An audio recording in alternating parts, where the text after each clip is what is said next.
E a ideia do memento mori, né? Que você vai morrer. Isso aparece, da filosofia ou não? Sim, tem muito a ver com o estoicismo.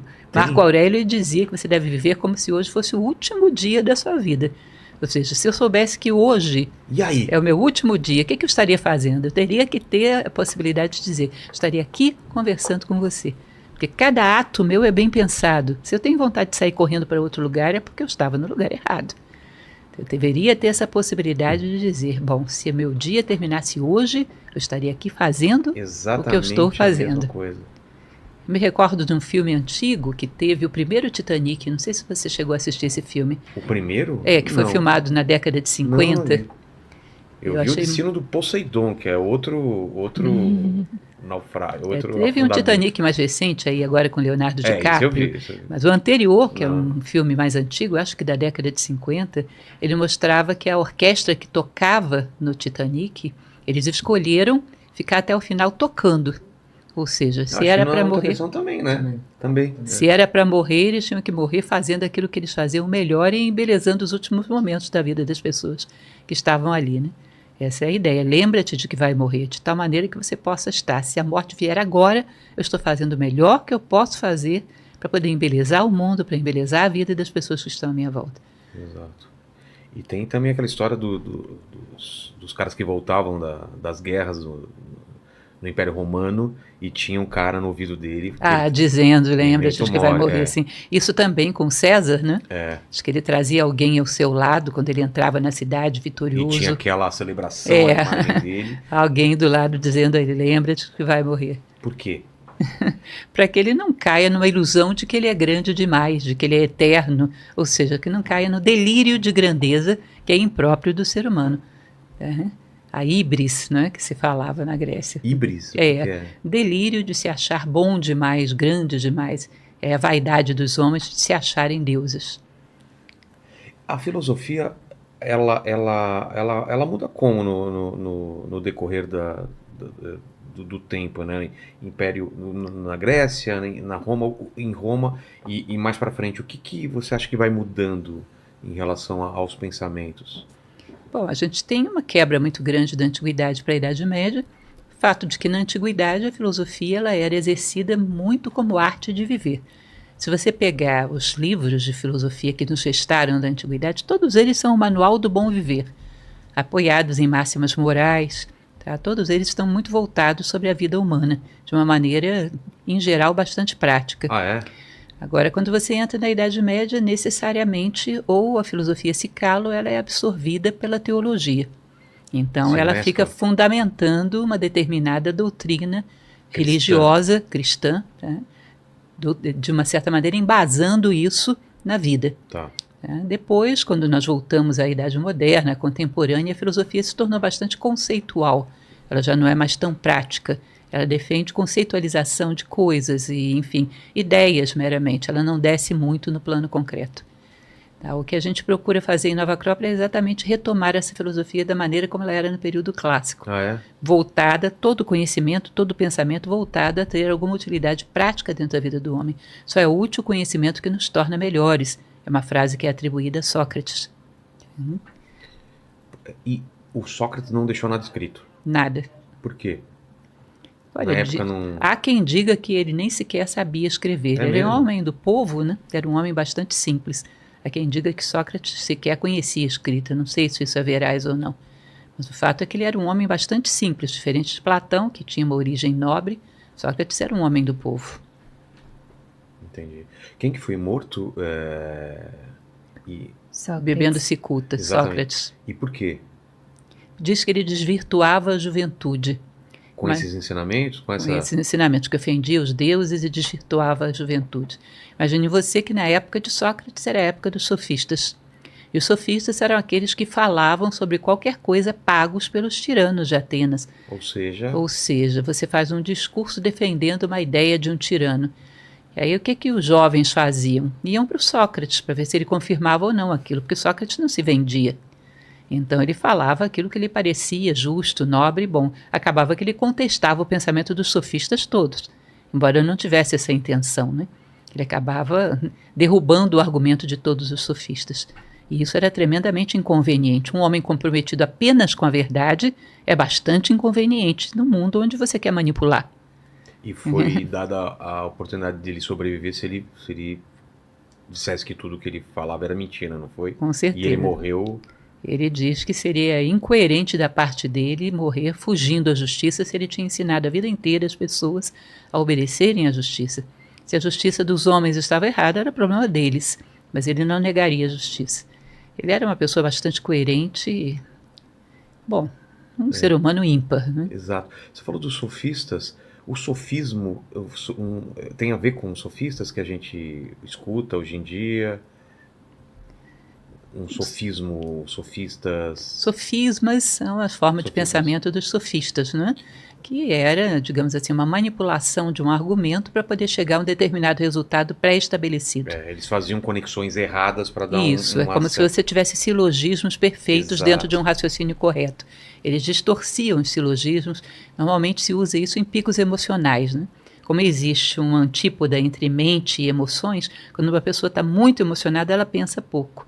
Tá. Então você gera dentro de um discurso um pico emocional, você distorce um pouquinho a lógica. Sei lá, 5 graus. Sei. Aí você volta, fundamenta. Daqui a pouco você gera um outro clímax emocional, distorce um pouquinho mais. Você pode chegar a fazer um desvio de 90 graus, levar uma pessoa numa direção totalmente errada, sem que ela perceba. Porque os momentos de pico emocional são os momentos onde a pessoa pensa menos. Você falou coach? Tossiu aí. Coach. Que é mais ou menos não isso, me comprometo. Né? Não, eu tô falando. Que tem esse negócio, né, de falar algumas coisas que fazem sentido e no meio dessas coisas que fazem sentido você pode implantar qualquer ideia no meio, né? Até de líderes religiosos também podem fazer isso. Quando né? eu estudava lógica na universidade, no curso de filosofia, o nosso professor nos dava textos e às vezes a gente, com um papel na nossa frente, tinha dificuldade de descobrir onde é que a pessoa tinha feito um sofisma. Sério? De uma tão falácia. Bem construído que era. Às vezes, para achar uma falácia, a gente suava com um papel na nossa frente, ou seja, ninguém falando. Encontrar uma falácia, dependendo de quão bem construída era complicado. E quanto mais você se acha inteligente ou instruído, mais você não está livre de ser levado a acreditar em uma ideia errada, né? E os sofistas, quando são bons, são artistas para construir um texto com distorções muito bem disfarçadas. E agora com rede social, inteligência artificial e algoritmos, essa construção de novas verdades ou da pós-verdade que o pessoal fala é muito perigoso, né?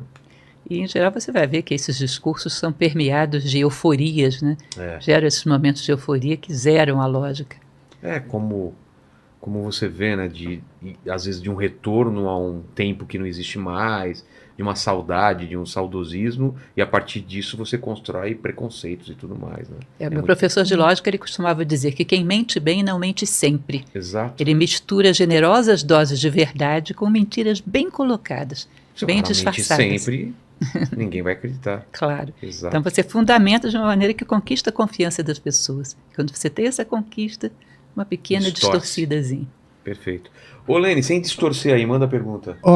Chegou uma aqui, o Rafael Mendonça, que tinha perguntado lá no começo, ele mandou um ajuste aqui na pergunta dele, aí ele fala aqui o seguinte, obrigado pelas respostas, professora, seus ensinamentos são muito valiosos. Aí ele fala se você poderia compartilhar conosco a sua percepção sobre a sabedoria na tradição judaico-cristã e nela o que mais te chama a atenção.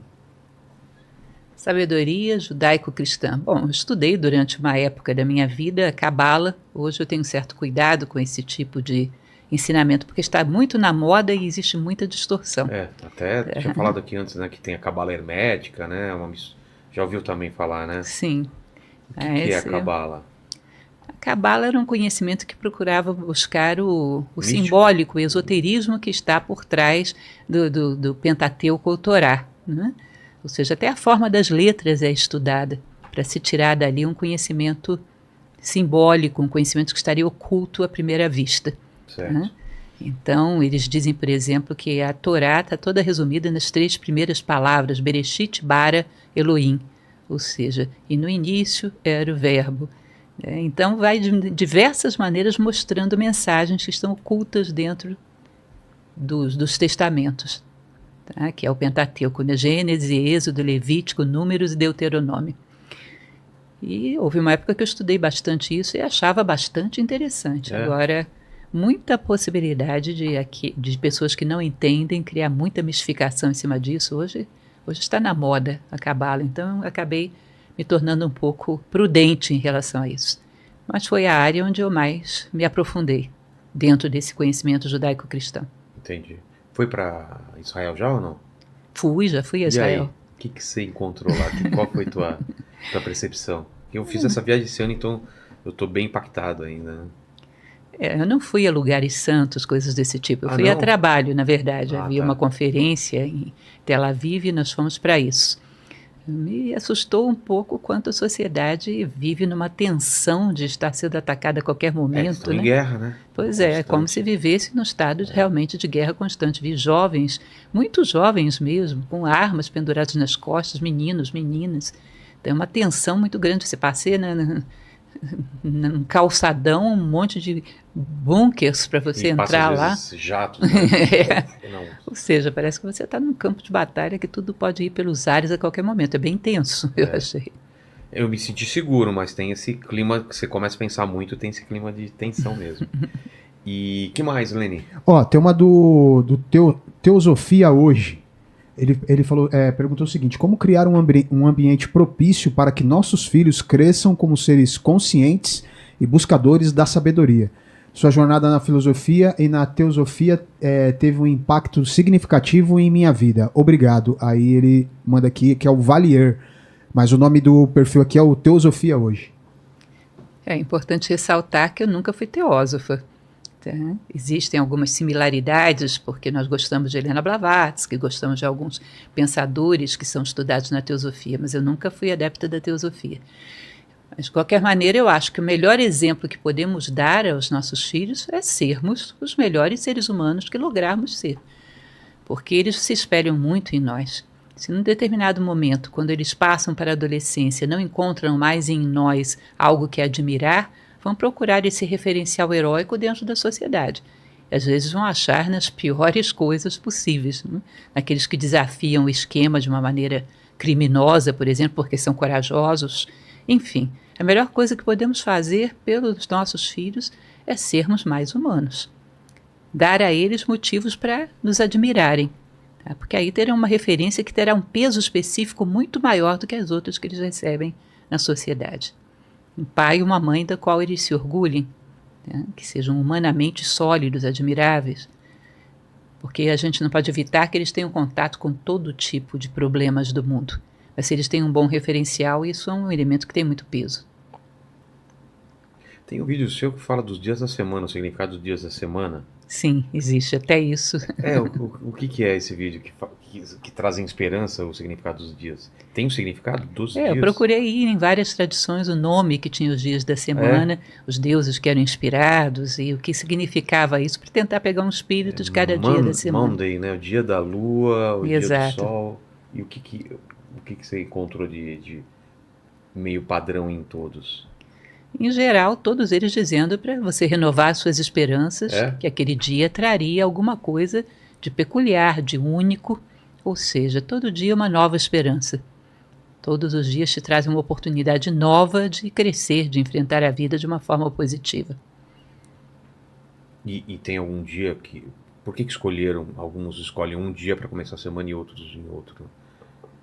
Porque é domingo ou é segunda, né? Não tem essa sábado ou domingo, né? Tem exato. Pessoas que consideram sábado, outros domingos tem muito de cultural, e dia né? santo também, né? Guardam Isso. sábado, outros guardam domingo, né? Isso tem muito de cultural, varia de civilização a civilização.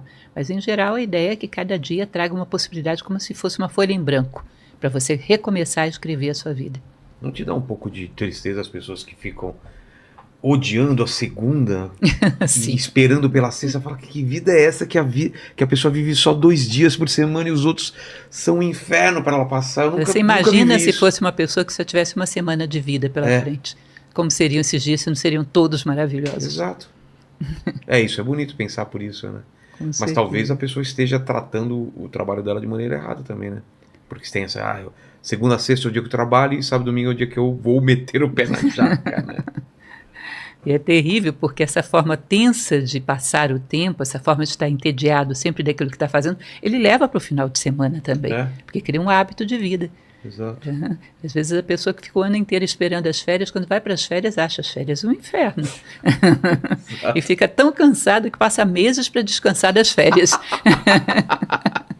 Entra nesse turbilhão aí. O Sêneca dizia, né, que a gente se contenta com muito pouco, com as migalhas da vida, né? Que a gente reserva para viver o final da vida, quando a gente já não tem mais quase o que viver, né? E desperdiça muito tempo, né? Que a gente deveria estar aproveitando no momento de hoje. Exato. Qual dica para o pessoal, então, para a gente finalizar? Tem mais alguma pergunta, Lene? Tem uma pergunta do Igor Cunha, ele pede para a professora a Lucilena falar sobre o livro de Eclesiastes da Bíblia. Eu não sou a pessoa mais indicada para falar de livros bíblicos, né? Eu declino dessa pergunta, realmente. Tá. Eu queria, então tem mais alguma ou não?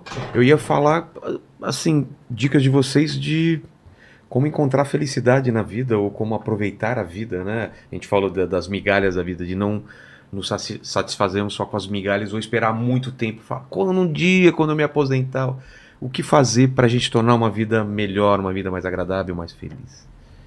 Bom, eu falei um pouco quando disse da felicidade, né? Eu acredito que ser coerente com os teus valores, não trair a si próprio, é uma coisa que garante um estado de bem-estar que está além das oscilações da vida. Então, todos os dias relembrar quem eu sou e procurar ser fiel a isso. Ela faz com que a gente tenha um estado de espírito bastante elevado para confrontar as adversidades, bastante resiliência, bastante capacidade de se recompor. Que existem coisas que não dependem de mim, mas naquilo que depende de mim, como dizem os estoicos, eu fiz sempre o meu melhor. Esse é o caminho. Sim. Isa. Eu dei uma palestra recente sobre esse tema da felicidade, né? E eu concluo a palestra dizendo o seguinte, que ser feliz é simples, mas é difícil ser simples. Esse é o grande desafio, porque a gente deseja tantas coisas que vai colocando a felicidade sempre ali a 100 quilômetros de distância à nossa frente, né? Como o cachorrinho que tem ali o osso preso na sua frente e tá sempre correndo e nunca alcança o osso, né? Então a gente está sempre colocando a felicidade numa expectativa futura, em algo que nós vamos alcançar que não está no momento presente.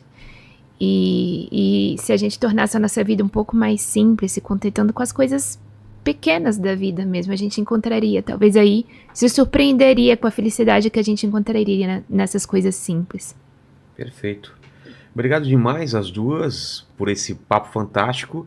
Fique à vontade, falem onde a gente encontra o livro, as arrobas, é com vocês agora. Bom, os livros ambos são da editora Hanoi, Hanoi.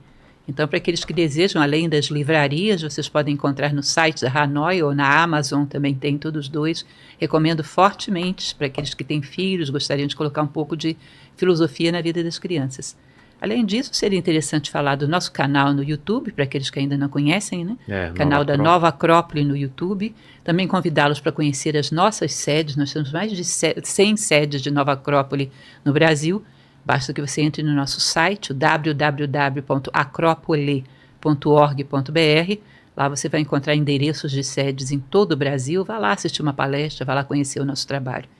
E o que mais? O Crianças para o Bem, que também é um projeto fantástico. Aqueles que quiserem conhecer podem localizar também na internet o site do Crianças para o Bem. Conhecer um trabalho filosófico feito sobre crianças em situação de vulnerabilidade, como isso tem sido importante na vida delas, como tem mudado a vida dessas crianças. Tá. E para finalizar com a Isabela, lê a pergunta que o pessoal mandou para ela, como é ser filha de filósofa, e o que mais que perguntaram? Quem foi? É que não chegou aqui para mim ainda. Então vamos lá. Isabela, como é ser filha de uma filósofa? A Andréa Cortez está perguntando. Conte sua trajetória e sua visão de autoestima. Admiro a professora Lucilena venha palestrar no Japão. Já foi pro Japão? Não fui. Leva nós junto aí. Fica o convite. Vai convite. acompanhar, fica o convite aí, né? Paga passagem também. E aí, Isa? Bom, ela falou um pouquinho aqui, né, sobre a importância da gente viver o exemplo, né? Mas como ser primeiro, referência. como é ser filha de filósofa? Como foi para você?